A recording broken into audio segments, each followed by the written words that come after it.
جو مر گئے فضائل اعمال لکھنے والے ان کی وکالتیں کر رہا ہے. اللہ تعالیٰ اسے بھی ہدایت عطا فرمائے. بولو آمین. اللہ جیسے عمر کو ہدایت دیا, پہلے بہن بہنوئی مسلمان ہوئے, اللہ اس کو بھی سالے کو بھی کیا کرے. ہمارے سفیان بھائی کا سالے ہی تو ہوا نا, تو ہمارا بھی ہوا نا. اللہ اسے بھی ہدایت بولو عطا فرمائے. خیر, کہنے کا مطلب یہ ہے کہ ایسے جراثیم یہ سب وہیں سے آئے ہوئے لوگ ہیں جو آ کر کے یہاں کی فضاؤں کو بھی گندا کر رہے ہیں. الغرض میرے عزیزو, آؤ یہ دیکھو اعلیٰ حضرت کا ایک واقعہ ملفوظات میں بیان کروں کہ اعلیٰ حضرت کیا فرماتے ہیں. ملفوظات اعلیٰ حضرت ملفوظات اعلیٰ حضرت اور صفحہ نمبر 108. کسی نے اعلیٰ حضرت سے پوچھا کہ حضرت یہ بتائیں, بلکہ اس سے آگے بھی ہم چلتے ہیں, مرید کو بعد وفات شیخ قبر پر کس طرح ادب کرنا چاہیے. مرید کو مرنے کے بعد شیخ کی قبر پر کس طرح ادب کرنا چاہیے. کہتے ہیں کہ 4 ہاتھ کے فاصلے پر کھڑا ہو. کتنے ہاتھ کے؟ ملفوظات حصہ اول صفحہ نمبر 97. فاتحہ پڑھے اور اس کی زندگی میں جیسا ادب کرتا تھا سامنے سے حاضر ہو. بالی سے حاضر ہونے میں مڑ کر دیکھنا پڑتا ہے, سرہانے سے نہ حاضر ہو, بلکہ کہاں سے حاضر ہو؟ پیتانے سے, کیونکہ سرہانے سے حاضر ہوگا تو مڑ کے دیکھنا پڑتا ہے. نہیں سمجھ آئی؟ ہاں, نومن مٹی کے نیچے اس کو کیا کرنا پڑتا ہے. اعلیٰ حضرت سے پوچھو, جو بندہ نومن مٹی کے نیچے پڑھ کے دیکھ سکتا ہے سامنے سے آتے ہوئے بندے کو, وہ پیچھے نہیں دیکھ سکتا. یہ نومن مٹی اسے دیوار نہیں بن پاتی, یہ تھوڑا سا ایک پیچھے سے آنا یہ دیوار بن جاتا ہے.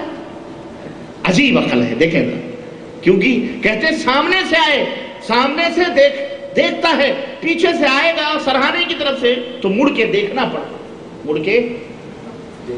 کیا عقل ہے. دیکھیں یہ فلسفہ ہے بھائی. سنیے, اس سلسلے میں کہتے ہیں کہ ایک بزرگ کا انتقال, اب دلیل بھی چاہیے نا اس دعوے کے لیے, دلیل بھی چاہیے. تو دلیل کیا دیتے ہیں؟ دلیل دیتے ہیں کہ ان کی صاحبزادی روزانہ قبر پر حاضر ہوتی. ایک بزرگ کا انتقال ہوا اور تلاوت کیا کرتی. کچھ مدت گزرنے کے بعد وہ جوش جاتا رہا, ایک روز حاضر نہ ہوئی تو رات کو خواب میں تشریف لائے. فرمایا ایسا نہ کرو, آؤ اور میرے سامنے کھڑی رہا کرو, یہاں تک کہ تمہیں جی بھر کے میں دیکھ لیا کروں, پھر میرے لیے دعائے رحمت کرو اور پھر چلی جاؤ. رحمت آ کر مجھ میں اور تم میں حجاب ہو جائے گی. تو یہ دلیل ہے اس بات کی, میرے سامنے آیا کرو اور کھڑی رہا کرو تاکہ میں تمہیں جی بھر کے دیکھ لیا کروں. تو نومن مٹی کے نیچے بھی بابا بزرگ جو ہیں بیٹھ کر کے کیا کرتے ہیں, وہ دیکھتے ہیں بیٹی کو. بیوی کو بھی لانا چاہیے. ہاں, ان سے تو اور قربت ہوگی نا. کل کو کہیں گے کھود کے اندر ہی ڈھکیل دو, یا روزانہ پاسنگ بنا دو. بھائی آیا کریں, جایا کریں. جب اندر پورا دیکھ رہے ہیں تو پھر آنے جانے میں کیا مذائقہ ہے. بیٹی کو باہر سے دیکھ رہے ہیں, بیوی کو اندر سے دیکھ لیں. استغفر اللہ. کہتے ہیں ایک بیوی نے مرنے کے بعد خواب میں اپنے لڑکے سے فرمایا, میرا کفن ایسا خراب ہے کہ مجھے اپنے ساتھیوں میں جاتے ہوئے شرم آتی ہے. وہاں بھی پکنک من رہے ہیں, وہاں بھی جناب عالی دعوتیں چل رہی ہیں, برتھ ڈے کے ٹھمکائے جا رہی ہیں. بیوی نے کہا مجھے اپنے ساتھیوں میں جاتے ہوئے شرم آتی ہے. اللہ سے ذرا, اللہ کے لیے مسلمانوں, ہنسنے کی بات نہیں ہے, ذرا سوچو یہ آخرت کا مذاق نہیں ہے تو کیا ہے. اگر بندہ جنتی ہے تو ہمارے نبی نے فرمایا ہے کہ جنت کی کھڑکی کھول دی جاتی ہے کہ نہیں. اور فرشتے کہتے ہیں اے اللہ کے بندے سو جا جیسے کوئی دلہن سوتی ہے. اب ایسے جنتی کا کفن میلا ہو سکتا ہے, پرانا ہوگا.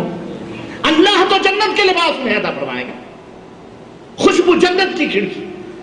ان کے لیے پرانے کپڑے, یہ سنیے ذرا, انہیں میڈیم دنیا کے کپڑے چاہیے. سنیے, استغفر اللہ. کہتے ہیں مجھے جاتے ہوئے شرم آتی ہے, اور سن پرسوں فلاں آدمی آنے والا ہے, اس کے کفن میں اچھے کپڑے کا کفن رکھ دینا. اس کو یہ بھی نیچے سے خبر دے دی فلانا مرنے والا ہے, آئے گا فلانا. استغفر اللہ. کیا بلا ہے مسلمانوں، یہ ملفوظات اعلیٰ حضرت ہے. اور یہی واقعہ اللہ کی قسم، جاؤ دیکھو حضرت زکریا صاحب نے بھی اپنی کتاب فضائل اعمال میں لکھا ہے، واللہ بالکل سیم یہی واقعہ لکھا ہے، یہی واقعہ. اب میں حیران و شزدر ہوں، حنفی ہونے میں تو کوئی شک نہیں ہے، لیکن اور قادری چشتی نقشبندی ہونے میں بھی کوئی شک نہیں، تو کیوں آخر یہ فاصلے ہیں؟ کیوں یہ ہے نا؟ وہ کسی شاعر نے کہا تھا، ہمارے زمانے میں ایک وزیر اعظم ہوا تھا، اس کا نام کیا تھا، بنیا کا، جس نے جو پیشاب پیتا تھا، مرارجی دیسائی، مر گیا لعنتی جہنم. اللہ تعالیٰ اسے جہنمیوں کے پیشاب پلا رہا ہوگا خبیث کو، جو دنیا میں کہتا تھا سب پیشاب پیو، پیشاب سے صحت ہوتی. اس کی بھی بنیے کی مت ماری گئی مردود کی. اس نے کہا پیشاب پیو. دلی کے لال قلعے میں 26 جنوری کو مشاعرہ ہوتا ہے یا 15 اگست کو مشاعرہ ہوتا ہے، 15 اگست کو مشاعرہ ہوتا ہے. اس مشاعرے میں کوئی سرفرے شاعر تو جانتے ہیں، شاعروں کی تو بات ہی الگ ہے، نہ جانے کیا کیا کہتے ہیں. مرارجی دیسائی وزیر اعظم تھے اور ان کی صدارت میں مشاعرہ ہو رہا تھا لال قلعے 15 اگست کو. اس نے کیا کہا؟ اس نے شعر کہا. اس نے تو شعر کہا کہ محترم وزیر اعظم جی کا مشورہ ہے کہ لوگ پیشاب پئیں، اس پر چند اشعار جو ہے سماعت فرمائیے. اس نے کہا کہ مشورہ ہے کہ سب، مجھے پورا یاد نہیں رہا لیکن تو ایک شعر یاد ہے کہ مشورہ یہ ہے کہ سب اپنا اپنا پئیں. مشورہ یہ ہے کہ وہ کہتا روزانہ صبح اٹھ کے گلاس میں مود کے پیا کرو اپنا اپنا پیشاب. میں خود پیتا ہوں، مرارجی دیسائی کہتا تھا میں خود پیتا ہوں.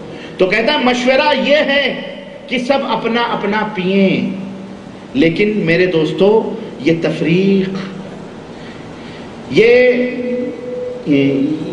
اس نے کہا مشورہ یہ ہے کہ سب اپنا اپنا پئیں، تو یہ تفریق اور یہ کیا ہے وہ ہاں یہ تعصب. جزاک اللہ خیر. اس نے کہا کہ میرے دوستو یہ تعصب، یہ تفریق کیوں دوستو؟ مشورہ یہ ہے کہ سب اپنا اپنا پئیں، لیکن یہ تعصب، یہ تفریق کیوں دوستو؟ تم ہمارا پیو ہم تمہارا پئیں. آخر اکھنڈ بھارت ہے تو اکھنڈ بھارت میں یہ تعصب نہیں ہونا چاہیے کہ سب اپنا اپنا پئیں، تم ہمارا پیو ہم تمہارا پئیں. بڑی تو بیانی اسی طرح سے یہ دیکھیں کہ کفن جا رہے ہیں آ رہے ہیں، پورا پارسل، پورا جناب علی کارگو کا سسٹم لگا ہوا ہے، فلانا آنے والا ہے، فلانا آنے والا ہے. اس کی وہ بیوی بتا رہی ہے اپنے صاحبزادے کو، چنانچہ اس نے کیا مر گیا فلانا، ظاہر مر نہیں مر گیا، وہ مر گئے. پھر اس نے کپڑے وپڑے دیے.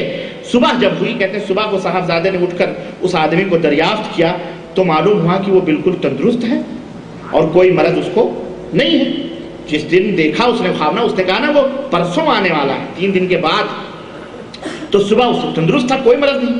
تیسرے روز خبر ملی کہ اس کا انتقال ہو گیا ہے. میں سمجھتا ہوں کہ اس لڑکے نے اگر اسے بتا دیا ہوتا واللہ تو وہ پہلے اس کو مار ڈالتا ہے کہ نہیں، لیکن یہ چپ رہا بیچارہ، ورنہ یہ اس کو مار ڈالتا. کوئی بھی آپ ہم سے کبھی تو کل پرسوں مر جائے، کہیں گے ابے میں مروں گا، یہ دیکھ کھٹا کھٹا تندرست، میرے بنے میں تجھے کیسے، اب وہ ضد کرے گا تو مار کھائے گا. لیکن اس نے بتایا نہیں، اسی لیے یہ تاک میں لگا رہا. تیسرے دن وہ مر گیا بیچارہ. اگر بتا دیتا تو اس کا بھی بھلا ہوتا، غریب کا، کم از کم توبہ تلہ کر لیتا، نماز وغیرہ پڑھ لیتا، لیکن وہ نہیں بتایا. بہرحال لڑکے نے فوراً نہایت عمدہ کفن سلوا کر، کفن بھی سلوائے جاتے ہیں، یہ دیکھو جھوٹ دیکھو، یہی سب پوائنٹس ہوتے ہیں. اللہ کے نبی نے سلوائے، کفن سلوائے، سنو نہیں، دیکھو عمدہ کفن سلوا کر اس کے کفن میں رکھ دیا اور کہا کہ یہ میری ماں کو پہنچا دینا. اس کو باقاعدہ نصیحت بھی کر رہا مردے کو کہ یہ میری ماں کو پہنچا دینا. رات کو وہ صالحہ خواب میں آئیں، وہ نیک بیوی جنہوں نے انفارمیشن دیا تھا نیچے انڈر گراؤنڈ سے، تشریف لائیں اور بیٹے سے کہا بیٹا اللہ تجھے جزائے خیر دے، تم نے بہت اچھا کفن بھیجا، بہت اچھا کفن بھیجا. میرا خیال اسے جنت کا کپڑا نصیب نہیں ہوا ہوگا، اس لیے یہ دنیا کے چکروں میں پڑی رہی، دنیا ہی میں گھومتی رہی. اعلیٰ حضرت فرماتے ہیں کہ احبان ابن سیفی رضی اللہ تعالیٰ عنہ، ان کے کفن میں ایک تہبند زائد چلا گیا. رات کو اپنے صاحبزادے کو خواب میں آیا، فرمایا تہبند لو، اور الگنی پر ڈال دیا. صبح ان کی آنکھ کھلی تو وہیں رکھا ملا. مردہ آ کے قبر سے جو زائد لنگی گئی تھی وہ آ کے الگنی پر وہ جو رسی ہوتی ڈال کے چلا بھی گیا، اور صبح ہوئی تو وہاں موجود تھی. یہ